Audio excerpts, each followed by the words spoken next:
Bismillahirrahmanirrahim. Assalamualaikum warahmatullahi wabarakatuh. Alhamdulillahilladzi an'ama alaina bi ni'matil iman wal islam. Asyhadu an la ilaha illallah wa asyhadu anna Muhammadar Rasulullah.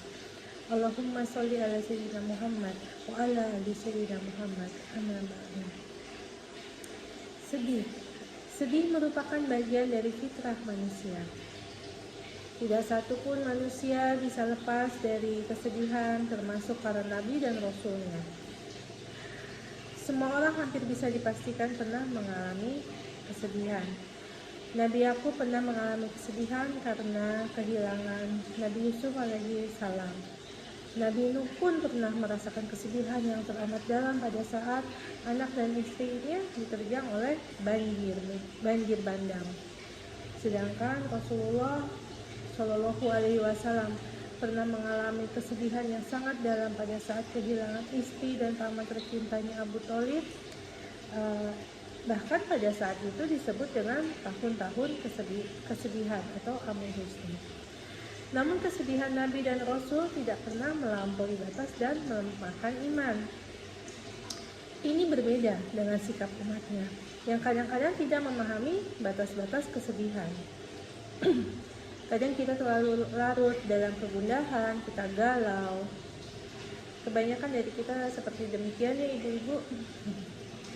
Sampai-sampai astagfirullahaladzim ada yang berubah sikap dan karakteristik secara signifikan. Biasanya mengalami keadaan seperti itu adalah orang-orang yang gersang jiwanya, lemah agamanya dan minim pengetahuannya. Tetapi besar harapan dan angan-angannya, sehingga apabila apa yang mereka cita-citakan, apa yang mereka inginkan itu hilang atau pergi, mereka akan menjadi depresi, kadang stres, ada yang menjerit-jerit, bahkan alhamdulillah menjalik, ada yang putus asa lalu bunuh diri. Allah Subhanahu wa Ta'ala memberikan motivasi kepada orang-orang yang beriman melalui firman-Nya yang berbunyi, wala tahinu wala tahzanu wa antumul a'launa in kuntum mu'minin. Janganlah kamu bersikap lemah dan janganlah pula kamu bersedih hati, padahal kamulah orang-orang yang paling tinggi derajatnya jika kamu orang-orang yang beriman. Quran Surah Al-Imran ayat 139. Ibu-ibu sekalian, Imam Nawawi Al-Bantani dalam kitab Nasaihul Ibad menjelaskan, sedih karena urusan dunia maka hati akan menjadi gelap, tetapi sedih karena urusan akhirat hati akan menjadi terang. Apakah yang dimaksud di sini?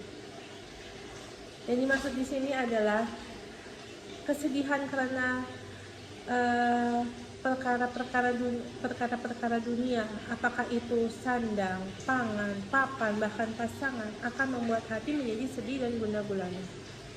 Hati akan menjadi gelap, akan seperti orang yang kehilangan pegangan. Tetapi sebaliknya, apabila kesedihan karena hal-hal yang bersifat ukhrawi akan menjadikan hati semakin bening dan memancarkan pesona perilaku yang mulia. Tafsir terhadap ayat-ayat tentang hazan atau kesedihan mengungkap bahwa sebab-sebab bersedih antara lain adalah: pertama, karena jauh dari Allah. Yang kedua adalah dosa maksiat, dan yang ketiga adalah tidak mampunya diri untuk berbuat kebaikan. Lalu, bagaimanakah Islam memberikan solusi untuk menghilangkan kesedihan? Ada beberapa amalan yang dapat dilakukan, yakni yang pertama, jangan sedih karena Allah bersama kita. Tidak ada kejadian atau kesedihan melainkan semuanya dengan izin Allah Subhanahu wa Ta'ala. Tatkala Allah menakdirkan yang membuat kita bersedih, yakinlah bahwa Allah selalu ada untuk kita dan membersamai kita dalam suka dan duka. Secara tauhid kita harus mengisahkan Allah karena Allah adalah As-Somad atau Sang Maha Tempat Bersandar. Yang kedua adalah mentadaburi Al-Quran. Tadaburilah Al-Quran dengan membaca dan mempelajari isinya serta mengamalkan perintahnya. Membaca Al-Quran dan memahami artinya akan menjadi obat hati, terutama untuk hati yang galau, hati yang gundah gulana. Yang ketiga adalah mengikuti jejak Nabi atau ittiba. Banyak risalah para nabi, khususnya baginda Nabi Muhammad SAW, yang menghantarkan pada ketakwaan dan perbaikan diri, termasuk amalan yang dapat mengatasi kesedihan. Apakah amalan itu? Amalan itu adalah pertama yaitu istighfar, dan yang kedua tentu saja semakin mendekatkan diri kepada Allah Subhanahu wa Ta'ala. Jadi kalau kita memang mengalami kesedihan atau galau, jangan kita larinya ke hal-hal lain, hal-hal yang memang merusak diri kita sendiri, apalagi hal-hal yang mudarat. Dekatkan diri kita kepada Allah Subhanahu wa Ta'ala, karena hanya Dialah yang maha tempat bersandar. Lalu yang keempat adalah istiqomah. Seseorang yang istiqomah akan dapat mengontrol dirinya dengan baik. Mereka akan tetap teguh dengan pendiriannya, dengan keimanannya, dan tidak akan pernah menoleh ke belakang. Mereka akan tetap bersikap positif. Mereka tidak akan menoleh ke belakang, dan mereka akan tetap teguh dalam sikap dan perbuatannya, walaupun dalam keadaan yang benar-benar tertekan. Demikian kiranya ulasan kultum saya pada saat ini.